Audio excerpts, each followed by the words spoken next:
کشتی سے شاہدہ نے خاندان والوں سے آخری بات کیا کی؟ شاہدہ رضا کے خاندان کو ذہنی اذیت کا سامنا، میت کب پاکستان لائی جائے گی؟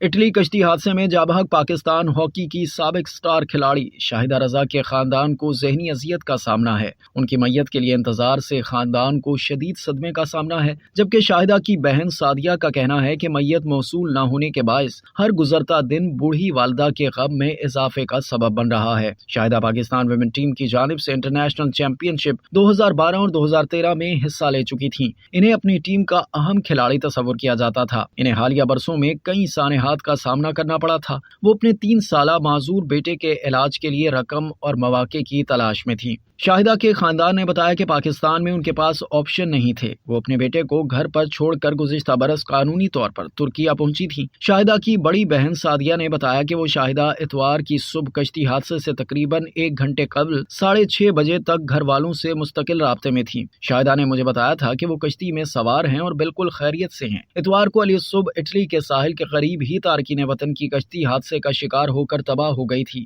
جس میں اب تک 70 افراد کی ہلاکت کی تصدیق کی جا چکی ہے۔ شاہدہ کی شناخت ان کی تصاویر اور ان کی گردن کے گرد موجود لاکٹ سے ہوئی، جو اب تک موجود ہے۔ انہوں نے بتایا کہ ہمیں اب تک پاکستانی یا اطالوی حکام کی جانب سے شاہدہ کی موت کے بارے میں سرکاری طور پر آگاہ نہیں کیا گیا، جبکہ یہ بھی نہیں بتایا جا رہا کہ ان کی میت کب تک پاکستان لائی جائے گی۔ پورا خاندان بالخصوص بوڑھی والدہ کا غم ہر گزرتے دن کے ساتھ بڑھتا جا رہا ہے۔ انہوں نے بتایا کہ درجنوں میڈلز پر ان کی انگلیوں کے نشان، ٹرافیاں، ٹیم کی کھلاڑیوں کے ساتھ تصاویر اب بھی گھر میں ان کے کیبنٹ میں موجود تھی۔